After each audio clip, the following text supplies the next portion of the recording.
Hi everyone, welcome back to channel and in the last video of spectroscopy we had discussed about the Pfizer-Cohen rule for polyenes. Now in this video we are going to discuss about the UV visible spectroscopy of enons, or we can say that UV visible spectrum for enons. तो सबसे पहली चीज तो हमें ये पता होना चाहिए, UV visible spectroscopy तो हम पहले से पढ़ ही रहे हैं ना। पहले हमने किसके केस में पढ़ी थी? डाइन्स के केस में पढ़ी थी, पॉलीन्स के केस में पढ़ी थी, यानी कि एल्केन्स के केस में पढ़ी थी, हम अल्टीमेटली बोल सकते हैं। अब हम किसके बारे में बात कर रहे हैं? इनॉन्स के बारे में। तो इनॉन्स वो क्या होते हैं? सबसे पहले चीज तो हमें ये पता होनी चाहिए कि इनॉन्स क्या होते हैं। Maybe most of you know about the enones, but जिनको नहीं पता है तो let me tell about the enones. ठीक है, सबसे पहली चीज तो मैं आपको बताऊं कि इनॉन्स वो होते क्या। देखिए, इनॉन को हम क्या करेंगे, यहाँ से इनॉन का हम संधि विच्छेद करेंगे। मैं आपको हिंदी पढ़ा रही हूँ अभी। इन प्लस ऑन, ठीक है, हम क्या करने वाले हैं? इन प्लस ऑन करने वाले हैं। इन क्या होता है? डबल बॉन्ड होता है। ऑन क्या होता है? कार्बोनिल ग्रुप होता है। तो हम क्या करेंगे? कार्बोनिल ग्रुप प्लस एल्कीन का कॉम्बिनेशन बनाएंगे।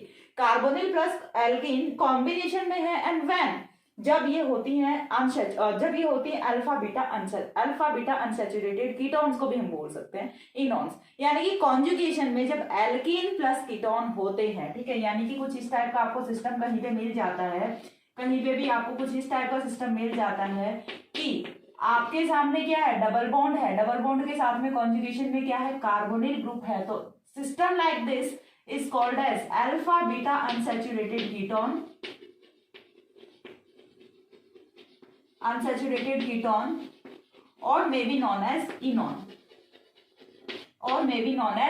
देखिए यहाँ पे मैंने पहले से पूरा का पूरा थ्योरेटिकल पार्ट है वो लिख के नहीं रखा है, क्योंकि वो आप खुद से एक्सप्लेन कर सकते हैं। यहाँ से जो एक्सप्लेन करने वाली चीजें हैं वो मैं आपको बताने वाली हूँ। जैसा कि हमने पढ़ा था 1,3-ब्यूटाडाइईन के लिए इफेक्ट ऑफ कॉन्जुगेशन जो पढ़ा था, उसी टाइप का यहाँ पे भी हम कुछ करने वाले हैं। तो सबसे पहली चीज तो ये कि यूवी विजिबल स्पेक्ट्रोस्कोपी, कोई भी कंपाउंड है वो कब शो करता है? कब कोई भी कंपाउंड है वो यूवी विजिबल रीजन में स्पेक्ट्रम शो करेगा।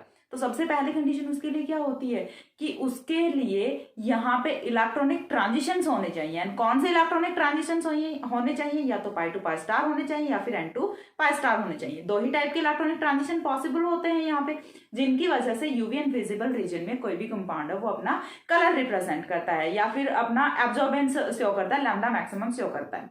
तो यहाँ से कितने टाइप के, यदि मैं बात करूं कितने टाइप के इलेक्ट्रॉनिक ट्रांजिशंस होते हैं, तो यहाँ से क्या होगा? There are two types of electronic transitions को मैं ईटी लिख दूं, इलेक्ट्रॉनिक ट्रांजिशंस विच आर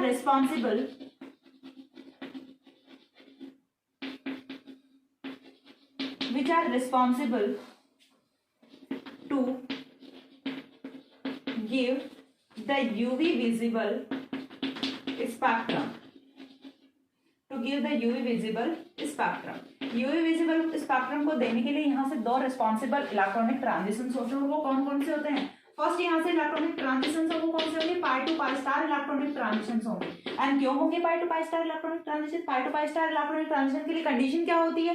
ये चीजें हम सारी पहले पढ़ चुके हैं। क्या कंडीशन होती है कि यहाँ पे there must presence of double bond. यहाँ पे क्या होना चाहिए? डबल बॉन्ड है वो प्रेजेंट होना ही होना चाहिए, तभी तो pi to pi star electronic transition हो पाएगा।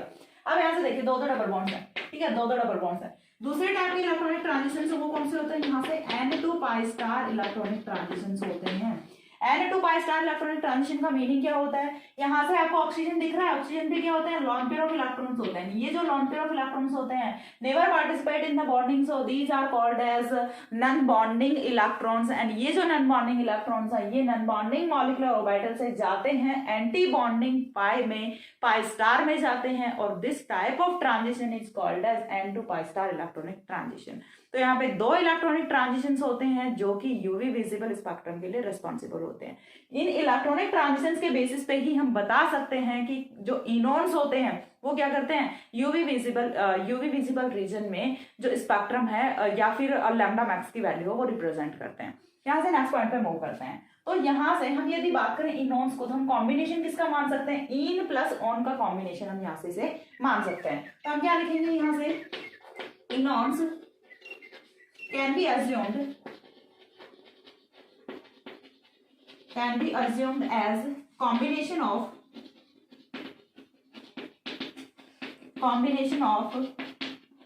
alkene and ketones, or we can say that carbonyl compounds, alkenes and carbonyl compounds in the conjugation. Conjugation यहाँ पे इंपॉर्टेंट है, ठीक है, विदाउट कॉन्जुगेशन आपको नहीं लेना है. इन द कॉन्जुगेशन में जब एल्केन एंड कीटोन प्रेजेंट होते हैं तो हम उसे क्या बोलते हैं, इनॉन बोलते हैं. अब जब कॉन्जुगेशन प्रेजेंट होता है तो कॉन्जुगेशन में होता क्या है, as conjugation increases energy difference in between orbitals क्या होगा, डिक्रीजेस होगा. ठीक है, एनर्जी डिफरेंस है वो क्या करेगा, डिक्रीज करेगा. तो यहां से क्या होगा, as conjugation increases energy gap या फिर हम बोल सकते हैं एनर्जी ऑफ होमो की एनर्जी क्या करती है, इंक्रीज करती है. Energy of homo will be increases. ये चीज आपको कब समझ आएगी, जब आप पहले ईन्स के बारे में पढ़ के आ रहे हैं, डाई ईन्स का पढ़ के आ रहे हैं. Will be increases and energy of LUMO will be decreases. LUMO की एनर्जी क्या हो जाती है, कम हो जाती है. होमो क्या है, ल्यूमो क्या है, सारी की सारी टर्म्स वो मैंने डाई ईन्स में एक्सप्लेन की हैं, सो दैट आपको वहां से जाके देखना चाहिए, तभी आगे समझ आएगा. ठीक है, तो यहां से क्या होगा कि होमो की एनर्जी है, यानी कि पहले जो हाईएस्ट ऑक्यूपाइड ऑर्बिटल था उसकी एनर्जी तो क्या हो जाती है, ज्यादा हो जाती है, और ल्यूमो की एनर्जी कम हो जाती है. तो यदि आपने पहले से पढ़ा है तो यहाँ से आपको अल्टीमेट रिजल्ट है वो पता चल जाएगा. So ultimately the energy gap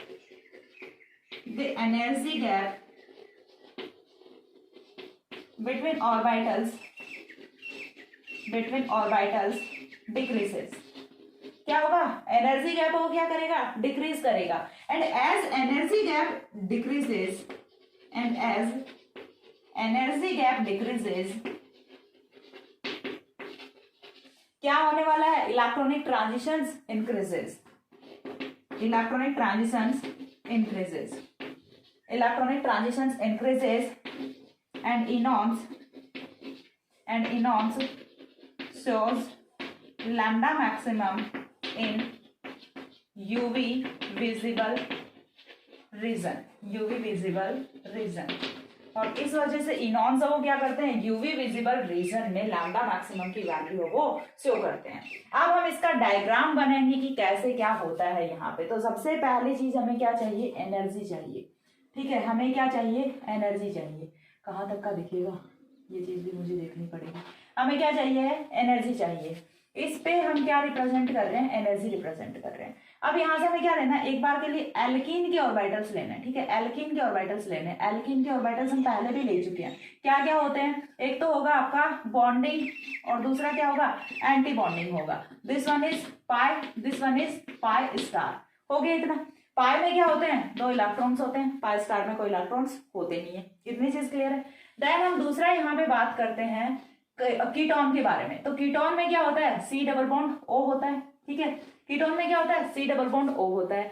C double bond O के लिए यानी कि पाई बॉन्ड है, पाई बॉन्ड के लिए क्या होंगे, यहाँ से पाई ऑर्बिटल में क्या होंगे, 2 इलेक्ट्रॉन्स होंगे. और जो नॉन बॉन्डिंग है वो तो कहाँ पे रहेंगे, बीच में रहेंगे, पाई एंड पाई स्टार के बीच में. ये कौन से हैं, एन ऑर्बिटल्स हैं. तो अब होगा क्या, वो चीज हमें चेक करनी है. तो देखिए होता क्या है यहाँ से कि जैसे ही ये दोनों कॉम्बिनेशन करेंगे, ठीक है, ये कॉम्बिनेशन हम पहले भी करा चुके हैं एल्किन्स वाले केस में. तो जैसे ये कॉम्बिनेशन करेंगे तो यहाँ से अगेन क्या बनेंगे, 2 तो बनेंगे बॉन्डिंग ऑर्बिटल्स एंड 2 कौन से बनेंगे, एंटी बॉन्डिंग बनेंगे.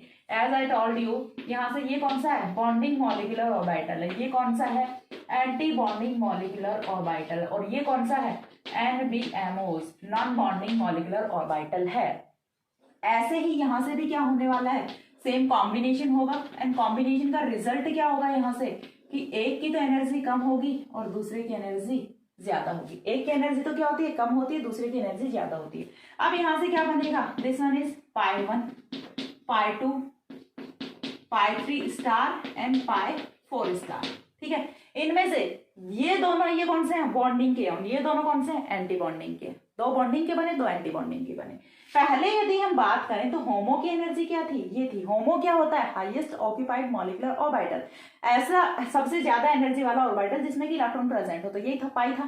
ठीक है, यहाँ पे भी क्या था, पाई था. अब 4 इलेक्ट्रॉन्स हैं, 2 को हमने फिल किया यहाँ पे, 2 को हमने फिल किया यहाँ पे। इस वाले केस में कौन है, होमो ये वाला है, ठीक है, होमो कौन है, ये वाला है। तो पहले से यदि देखें तो होमो की एनर्जी क्या हुई है, इंक्रीज हुई है। पहले होमो पाई था, अभी होमो कहाँ पे चला गया, यहाँ पे चला गया, तो होमो की एनर्जी इंक्रीज हुई है। चीज समझ आ रही है, होमो की एनर्जी क्या हुई है, इंक्रीज हुई है। पहले ल्यूमो कौन था, ये वाला पाई स्टार, ये वाला पाई स्टार। अभी ल्यूमो सबसे लोएस्ट की बात करेंगे ना, होने को तो ये भी अनऑक्यूपाइड है, खाली है, वैकेंट है, बट यहाँ की बजाय पहले हम इलेक्ट्रॉन यहाँ पे पहुंचाएंगे ना, पहले हम इलेक्ट्रॉन्स को यहीं पे पहुंचाएंगे।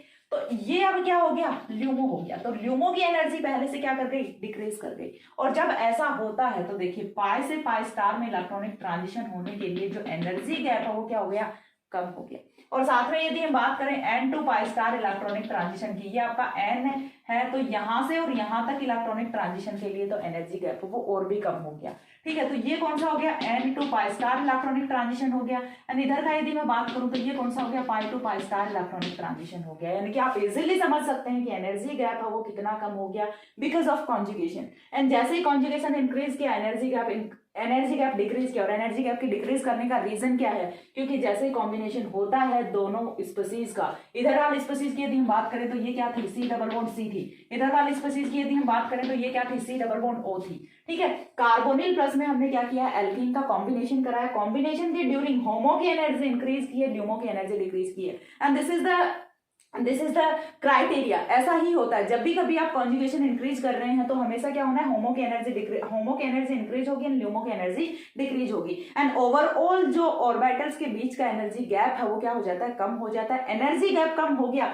दैट मीन्स हमें इन इलेक्ट्रॉन्स को यहां से यहां पहुंचाने के लिए कम एनर्जी की लाइट देनी पड़ेगी। क्या करना पड़ेगा, कम एनर्जी की लाइट देनी पड़ेगी। और यदि लाइट की एनर्जी कम है, ठीक है, यदि लाइट की एनर्जी कम है तो वेवलेंथ है वो क्या होगी, ऑटोमेटिकली ज्यादा होगी। वी नो अबाउट दैट कि यदि एनर्जी कम है तो वेवलेंथ है वो क्या होगी, ज्यादा होगी। वेवलेंथ ज्यादा होगी तो यही तो हमें चाहिए, वेवलेंथ ज्यादा होगी तो यही तो हमें चाहिए ना, वेवलेंथ ही तो ज्यादा चाहिए। 200 टू 800 नैनोमीटर के बीच में हमें वेवलेंथ चाहिए और वही यहाँ पे होता है। क्यों, क्योंकि हमें कम एनर्जी की लाइट है वो देनी पड़ती है। लाइट की एनर्जी कम तो वेवलेंथ ज्यादा, और वेवलेंथ ज्यादा तो एब्जॉर्प्शन है, लैम्डा मैक्सिमम की वैल्यू है वो क्या होगी, ज्यादा होगी, और जो कि हमें चाहिए होती है। तो ये होता है about the UV visible spectrum for enones. Enones का यूवी विजिबल स्पेक्ट्रम है वो क्यों होता है, कैसा होता है, ये चीज मैंने आपको बता दी। अब यदि हम बात करें तो यहाँ से pi to pi star electronic transition है, इसमें कंपैरेटिवली हमें ज्यादा एनर्जी रिक्वायर्ड होती है। तो ये वाली जो पीक है ये थोड़ी सी इंटेंस पीक आती है, ठीक है, ये वाली जो पीक है ये इंटेंस पीक आती है। लेकिन यदि हम बात करें N to pi star electronic transition की, तो N to pi star electronic transition में देखिए बहुत ही थोड़ा सा एनर्जी गैप है, थोड़ा सा एनर्जी गैप है तो एनर्जी है वो हमें क्या करनी पड़ेगी, बहुत ही कम से एनर्जी की रेडिएशन देनी पड़ेगी, जिनके लिए कि लैम्डा मैक्सिमम की वैल्यू वो हाई होने वाली है। अब लैम्डा मैक्सिमम की वैल्यू हाई है तो क्या होना है, यहाँ से ब्रॉड पीक है वो आपको ऑब्टेन होती है। तो pi to pi star electronic transition के लिए आपको इंटेंस पीक ऑब्टेन होती है and n to pi star electronic transition के लिए आपको ब्रॉड पीक ऑब्टेन होती है, ठीक है। यानी कि चौड़ा बैंड है वो आपको यहाँ से ऑब्टेन होता है। तो ये था पूरा का पूरा कि कैसे आप यूवी विजिबल स्पेक्ट्रम फॉर इनॉन्स को एक्सप्लेन कर सकते हैं। एग्जाम में शॉर्ट नोट पूछा जा सकता है, इंपॉर्टेंट है, so you don't skip, please don't skip this video, ठीक है, आपको स्किप नहीं करना है, काफी इंपॉर्टेंट है। एंड जो पूरा का पूरा कंसेप्ट था वो मैंने आपको बता दिया। एंड काफी चीजें हैं जो कि कोरिलेट कर रही हैं डाइईन्स वाले से, जैसे होमो क्या है, ल्यूमो क्या है, ये सारी चीजें आप टर्म्स है, ये टर्मिनोलॉजी, इनकी फुल फॉर्म वगैरह लिख के और आप अच्छे से इसे रिप्रेजेंट कर सकते हैं, सुंदर से सजा सकते हैं। जितनी डेकोरेशन अच्छी होगी उतना अच्छे मार्क्स आएंगे, ठीक है। मेरा काम था कंसेप्ट बताना, जो कि मैंने आपको बता दिया। यहाँ से बीएमओज क्या है, बॉन्डिंग मॉलिक्यूलर ऑर्बिटल्स, एनबीएमओज क्या है, non bonding molecular orbitals, anti bonding molecular orbitals, lowest unoccupied molecular orbitals, highest occupied molecular orbitals. तो इन सभी की फुल फॉर्म है वो भी आपको लिखनी होगी, ठीक है। मैं ऑलरेडी एक वीडियो में बता चुकी हूँ, आपको अगेन खुद से लिखनी होगी। तो ये था पूरा का पूरा about the UV visible spectrum for enones. Enone क्या होते हैं ये बताया, क्यों होते हैं, क्यों देते हैं यूवी विजिबल स्पेक्ट्रम वो भी बताया, because of these electronic transitions. These two electronic transitions are responsible to give the spectrum in UV visible region. तो नेक्स्ट वीडियो में हम बात करेंगे अबाउट, अब ये तो हमें पता चल गया कि यूवी विजिबल रीजन में तो ये स्पेक्ट्रम देने वाले हैं, तो इनके लिए लैम्डा मैक्स की वैल्यू तो कैलकुलेट करनी पड़ेगी। तो लैम्डा मैक्स की वैल्यू कैलकुलेट करना है, या फिर हम बोल सकते हैं वुडवार्ड-फाइजर रूल फॉर इनॉन्स, जो कि हमें स्टडी करना है। सो आज के वीडियो में इतना ही था, नेक्स्ट मिलते हैं दूसरे वीडियो में, तब तक के लिए सी या, have a good day, thanks for watching.